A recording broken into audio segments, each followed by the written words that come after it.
juste un frère et une sœur qui jasent de finances en buvant du café.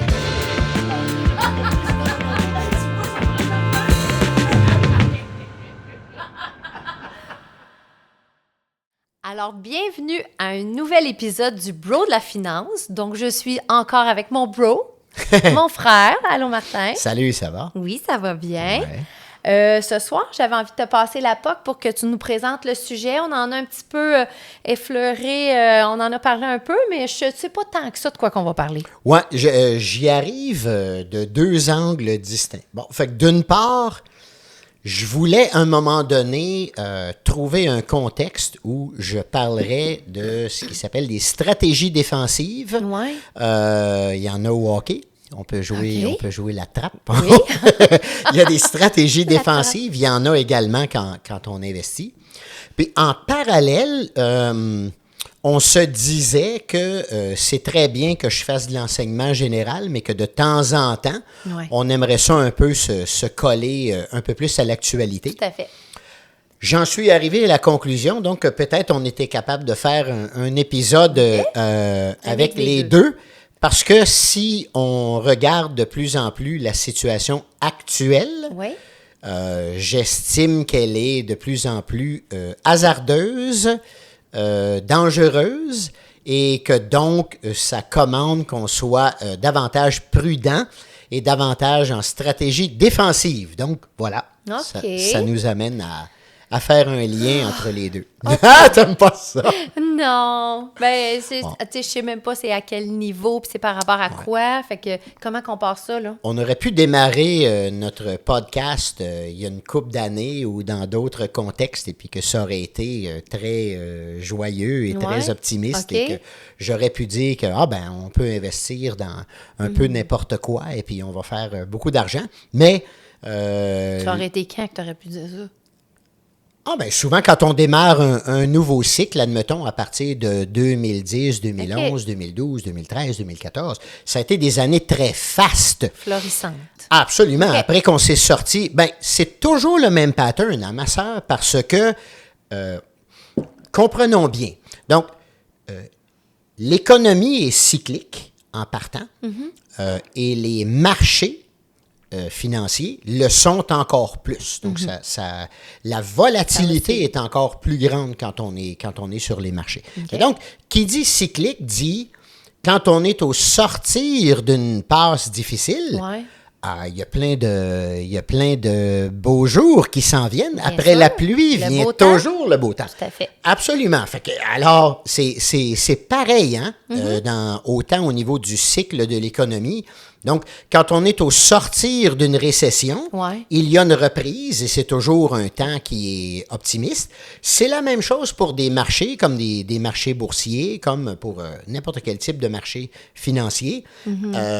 Aussi, quand il y a des crashs ou quand il y a des...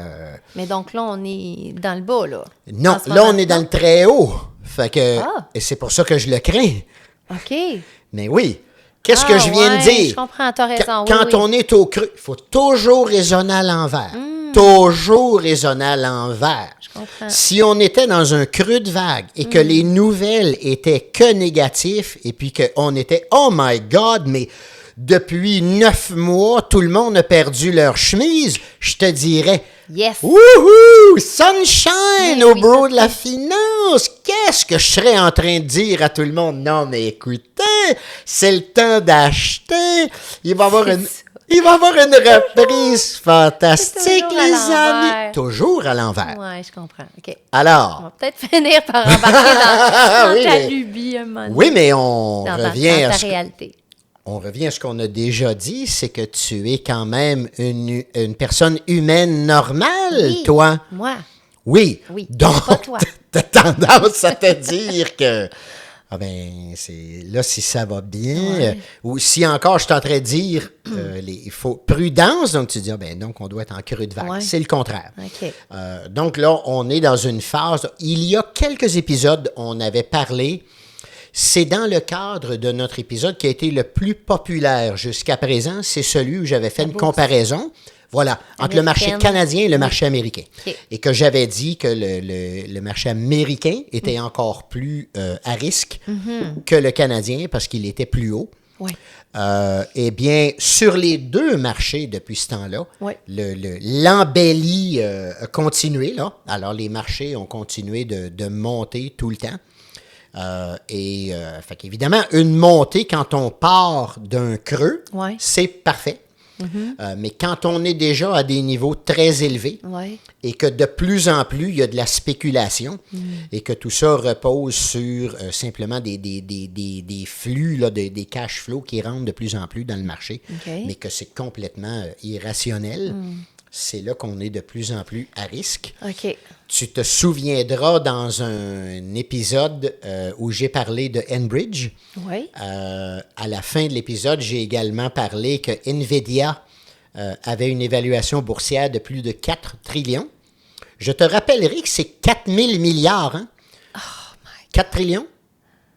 Fait qu'une compagnie a une évaluation boursière qui est beaucoup plus grande que le produit intérieur brut de la plupart des pays dans le monde. On est dans ce genre d'irrationalité. Et depuis que j'ai prononcé ces mots-là, ben, NVIDIA a continué à monter. Hein?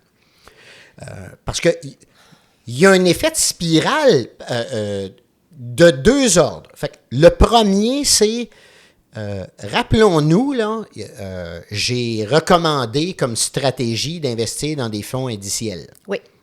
De manière générale, c'est une bonne stratégie. Mais Ouais. il faut quand même être conscient qu'il y a un effet pervers à un fonds indiciel qui est que les entreprises, les fonds d'investissement qui gèrent les fonds Ouais. indiciels doivent automatiquement racheter des actions d'une compagnie qui monte parce que tu dois toujours refléter son évaluation boursière. What is that? Qu'est-ce que tu veux dire? Plus le fonds indiciel doit refléter l'indice total. OK. Donc, si NVIDIA représente, admettons, 5% de l'indice total, ça veut dire que toi, quand tu investis dans un fonds indiciel, 5% de ton argent doit être mis dans NVIDIA pour refléter sa proportion. Bon. Et donc, plus une action monte, plus tous les fonds indiciels doivent en acheter pour être capable de continuer à maintenir le même rythme et que ça reflète toujours son évaluation. OK. Hein? Donc là, on ajoute des dollars qui viennent s'ajouter déjà à ceux qui sont là dans l'entreprise. Et en plus, tu ajoutes tous ceux qui sont des styles investisseurs qu'on appelle des investisseurs de momentum, qui, eux, sont toujours là parce qu'ils veulent rajouter de l'argent dans une compagnie qui monte. OK. Fait que là, tu crées une spirale qui est un cercle, ben, c'est un Sans cercle fin. vicieux, exactement. C'est comme, puisque le prix monte, tout le monde rajoute de plus en plus d'argent, et plus il rajoute de l'argent, ben, plus le prix monte. Parce qu'ils se disent il doit se passer quelque chose là. Absolument. Là, mais c'est pas basé sur grand-chose. C'est pas du tout basé sur... Toi, tu dis qu'elle est beaucoup surévaluée. Absolument. OK. Puis c'était quoi ça, cette entreprise-là? Mon Dieu, je m'en souviens même plus. NVIDIA, Ouais. elle fabrique les microprocesseurs qui sont au cœur de l'intelligence artificielle. Ah oui, oui, OK. Je Alors, comprends. L'engouement un peu quand même. donc, l'IA va révolutionner le monde. Il n'y a pas de doute. On a dit exactement Ouais. la même chose à la fin Oui, des années oui. 90. Ah, ok, Rappelle-toi, j'avais parlé de l'Internet. Oui. On donnait des évaluations à n'importe quelle entreprise. Celle qui est souvent utilisée pour illustrer le cas, c'est Pets.com, qui avait une évaluation de plusieurs milliards de dollars en bourse. Non seulement elle n'avait pas de profit, ma soeur, elle n'avait même pas de vente. Elle n'avait pas de revenus encore. Mais son nom avait un .com à la fin. Ah, c'était très excitant. En 1997, 98, 99, tout le monde pitchait de l'argent sur n'importe quoi qui s'appelait .com. Ben voyons. Avec toujours comme mentalité, l'Internet va révolutionner le monde. Et le Japon, comme disait Rock et Belles Oreilles dans un de ses fameux Moi, j'ai ta sketchs. référence. Oui! C'était... comment ça s'appelait? Au-delà du réel. Ce sketch-là, où les slow-mo sont arrivés à un moment donné. Et le professeur qui accueillait les Et slow-mo ça, va dire, c'est notre adolescence. oui, hein? nous allons conquérir le monde et Et le le Japon. Japon. Alors, clin d'œil à Rock et Belles Oreilles qu'on adorait tous Oui, les deux. Oui, oui. Alors, il n'y a pas de doute que l'Internet a révolutionné le monde Ouais. et le Japon. Tout à fait. Et pourtant, plusieurs des entreprises .com cotées en bourse ont par la suite, en 2001, 2002, 2003, perdu 90% de leur valeur, voire 100%. OK. Et elles sont disparues de la map. OK. Donc, il y a un risque là, qu'on est en train de faire exactement la même chose OK. avec l'intelligence artificielle. Et en général, les secteurs technologiques sont ceux qui créent Ouais. beaucoup de bulles. Des buzz, là, un peu, là. Oui, parce que c'est facile d'extrapoler de l'avenir complètement irréaliste avec de la techno. Je m'explique. Quand on est dans des domaines très traditionnels, là, Ouais. admettons qu'on est dans Le du... bois. Oui, OK. ou des entreprises industrielles ou encore, prenons un chemin de fer, tiens. CNCP, on en a 2 Ouais. au Canada. On ne peut pas arriver demain matin puis commencer à créer un buzz autour de ça. Puis vous savez, ils vont quadrupler le revenu dans les prochaines 5 ans. Tout le monde sait, ben non. Ça fait 125 ans que ça roule, là. On Ouais. sait exactement c'est quoi À le quoi business. s'attendre. Ils vont augmenter peut-être de 3-4 % par année, etc. ouais. Ils améliorent un peu leur efficacité opérationnelle dans les marges. Mettons que ça ajoute 1 % à 2 % additionnel. On ne peut pas partir en peur avec ça. Par contre, quand on est dans de la technologie que personne ne connaît encore, On spécule. ben oui, on n'a aucun passé à regarder. Puis, c'est vrai qu'en plus, quand on arrive avec de gros changements technologiques comme ça, Ouais. c'est facile de s'imaginer que ça va avoir des ramifications dans tous les domaines. Mais c'est là où on arrive dans le grand paradoxe de ça, c'est qu'en fait, la prémisse de base, elle est vraie. C'est pas comme si les gens s'inventent que l'Internet, ça va révolutionner le monde, puis qu'en bout de ligne, ça a eu un petit impact. Non, non, pas du tout. Ça a eu un grand impact. Ouais. Je suis convaincu. Ça partait de quelque chose, là. Ben oui. Ouais. Et ça va être la même chose avec l'intelligence artificielle. J'en suis certain, ma sœur. Dans 10 ans, là, on se rassoirait puis on reparlerait de ça, puis on dirait « Oh my God! Il y a même des domaines dans lesquels ça a eu un impact qu'on ne soupçonnait même pas Tout à il y a une fait. décennie. Ça, là, ça va arriver. Absolument. On le sait. Ceci dit, ça ne peut pas pour autant obtenir un prix qui est complètement déconnecté de la réalité. Un arbre, ça ne peut pas pousser jusqu'au ciel. Fait ça peut avoir un grand potentiel, mais il y a un jour où ça atteint... Ça a une limite. Voilà, Ah, exactement. ouais. Donc, OK. alors, il y a définitivement des bulles spéculatives en ce moment. Puis, de manière générale, les marchés sont trop chers, trop élevés.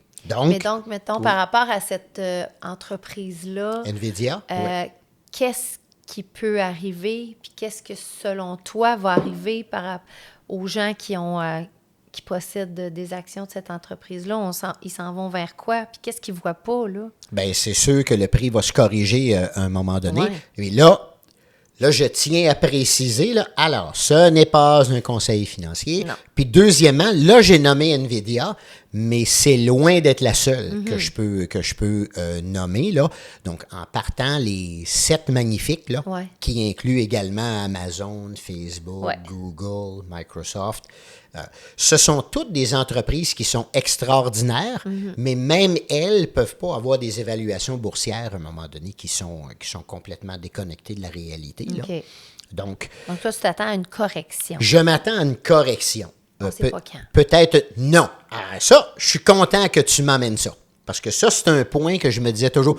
Il y a un moment donné, dans un épisode, il faut que je dise ça. Fait que tu m'amènes à dire 2 choses. La première, je l'ai déjà dit dans un épisode, je vais le répéter ce soir. Quand on parle d'investissement, nous ne sommes jamais dans le domaine des certitudes. Non. Nous sommes dans le domaine, par contre, parfois des fortes probabilités. Ouais. Bon, fait que, forte probabilité, là, même si on est à 90 %, là, mettons, 10 % ça peut toujours arriver. Bon, donc, je ne suis pas en train de dire j'ai la vérité infuse, tout Non. ça. Mais les probabilités sont là. Et puis, surtout, ce qu'on ne sait jamais, ça, c'est le quand. Exactement. Ouais. Le quoi, le comment, ça, je suis capable de m'en faire une bonne idée parfois, là, puis d'être capable d'agir en fonction de ça. Mais le quand, on ne le sait jamais. Et l'économiste Keynes, dont j'avais parlé dans un épisode précédent, mais dans un autre contexte là, où il parlait d'investissement, Keynes avait déjà dit « Il faut toujours se rappeler qu'un marché est capable de demeurer irrationnel plus longtemps que nous, on est capable de demeurer solvable. » Okay. C'était un avertissement à ceux qui parfois empruntent de l'argent pour aller investir. Parce que quand les gens se mettent à être tellement certains, puis j'utilise le mot par exprès, ils sont tellement certains qu'une chose va arriver, que là, voilà, fait qu'ils s'en vont emprunter de l'argent pour être capable d'en investir encore plus. Puis des fois, admettons, si tu penses que, OK, c'est certain que... C'est très fort probable que le marché va se corriger, mais il peut demeurer exubérant pas mal plus longtemps que tu le penses. Fait que la question la plus difficile, là, surtout quand on est en matière de bourse, le quand, on ne le sait pas. Là. Okay. Puis c'est inévitable, les cycles. Oui. On ne pourrait pas rester... dans le top de la vague, puis pas nécessairement... Qu'est-ce qu'on aimerait ça? Ouais. Et Dieu sait qu'on essaye de fabriquer. Oui, qu'est-ce qu'on pourrait faire pour que ça n'arrive pas, qu'on redroppe? Et quand on fait ça, là, on se met à tricher, puis là, on tombe dans tous les problèmes de dette dont on a déjà parlé amplement dans 2-3 épisodes, là. Okay. Où là, on est rendu à la fin du grand cycle de 80 ans, là, puis que tu disais, me semble, c'est effrayant qu'on est rendu là. Puis comment ça se fait, mon frère, qu'on est rendu là? Qu'est-ce qu'on a fait? Ben, c'est ça.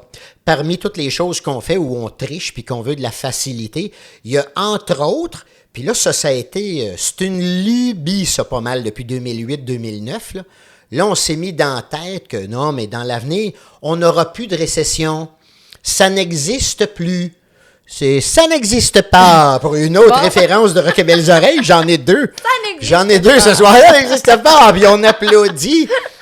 On est ridicule comme ça, là, depuis quelques années. Là. Oui, non, mais on a mis fin à ça, là. On est rendu au-dessus de ça maintenant.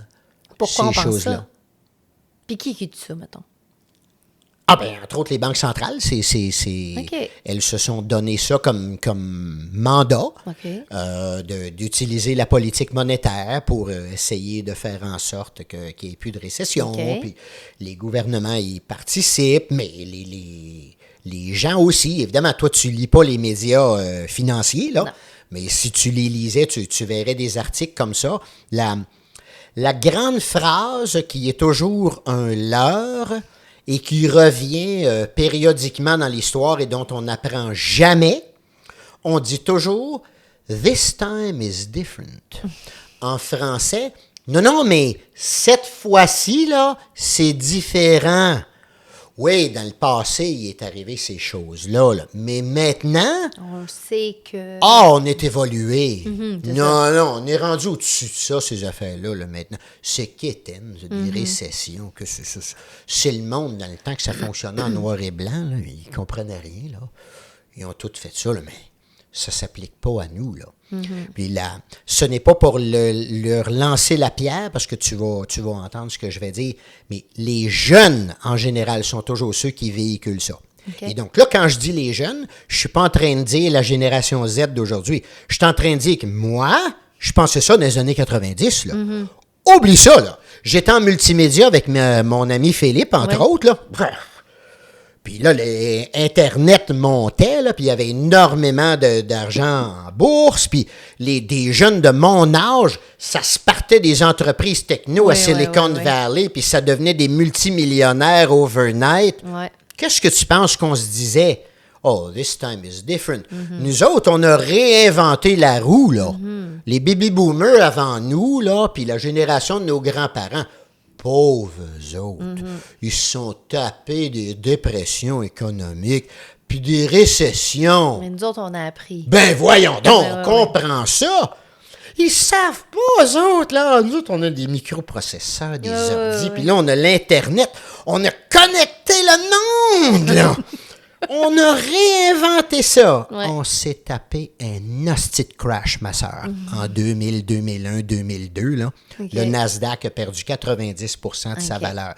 On avait réinventé quoi? Rien. Fuck all. La nature finit toujours par revenir et ces choses-là sont cycliques. Et évidemment, plus on monte les cycles artificiellement haut, ben, plus la chute va être vertigineuse et brutale. Ouais. Par définition, il y a un point d'équilibre auquel on doit toujours revenir. Et on ne réinvente pas les choses tant que ça. Alors, l'auteur et humoriste américain Mark Twain avait eu cette phrase où il avait dit « History doesn't repeat itself, but it rhymes. » Donc, parce que des fois, on aime dire ça, l'histoire se répète ou elle se répète pas. En fait, j'aime la subtilité dans la phrase de Twain, c'est-à-dire, évidemment que l'histoire ne se répète pas, donc ce ne sont pas les mêmes mots, mais par contre, les mots riment. Il y a une poésie à l'histoire, si on veut le formuler comme ça, là. Et donc, les épiphénomènes, eux, finissent toujours par revenir, même si les faits ne sont pas les mêmes. Donc, c'était Internet en 2000, c'était l'immobilier et les maisons, là, le résidentiel en 2008-2009. Donc, l'histoire varie toujours un peu, mais au final, les cycles sont semblables. Donc, voilà, dans les années... fin 60, début 70, là, à l'époque, c'était ce qu'on appelait les Nifty 50. Puis là-dedans, il y avait IBM, Avon, Eli Lilly, Kodak. Il y a des compagnies là-dedans qui n'existent même plus, là, mais qui étaient tellement hot dans le temps là, que les gens dans le Nifty 50 disaient « Ah, mais no price is too high ». Ça, c'est tellement des bonnes entreprises qu'on peut mettre de l'argent là-dedans. Là. Ben là, c'est le cas de toute façon avec les sites. Ben, c'est la même affaire. C'est ce que je suis en train de dire. Mais on revient toujours. Puis si tu racontes ça, là, le Nifty 50, les amis, ça a existé, ça a crashé. La réponse instinctive quand on est dans la phase euphorique, c'est mais là, c'est différent. Vous comprenez pas. Là, c'est les 7 magnifiques. Facebook, ce n'est pas avant. Voyons donc. Oui, il y a beaucoup de similitudes. Alors, on est dans les mêmes paramètres et quand on met trop d'argent, l'évaluation est trop élevée, forcément qu'il y a une correction qui s'en vient. OK, donc. Ça nous amène. Oui. Hein? Ça nous amène à on fait quoi? Oui, exactement, oui. Dans une situation comme ça, puis surtout en sachant que j'ai dit il y a 10 minutes que le quand, on le sait jamais. Oui, c'est ça. Fait que surtout, ni toi ni nos auditeurs pensaient que Martin a dit que d'ici Noël, ou que définitivement d'ici l'année prochaine, au mois de juin, non, j'ai pas dit ça. Non, on ne sait pas. Pas du tout. Mais toi, là, justement, là, tu te sens comment? Bon, par rapport à la situation actuelle. Donc, ça m'amène à... Howard Marks est un auteur que j'ai déjà cité à l'occasion. Il est fabuleux. Howard Marks est l'auteur de 2 livres, mais qui sont basés sur ses mémos. Il publie des mémos 2-3 fois par année là, sur une variété de sujets. Puis, il y a un thème que Marks développe que j'aime beaucoup. Et là, il y a une métaphore intéressante avec plusieurs sports, le hockey, le soccer notamment. C'est cette idée de dire qu'on doit parfois être davantage en mode offensive et davantage en mode défensive à d'autres moments, dépendamment du contexte. Ouais. Et là, on doit ajuster ce qu'on fait en fonction de ça. La finance, c'est simple, mais c'est pas facile.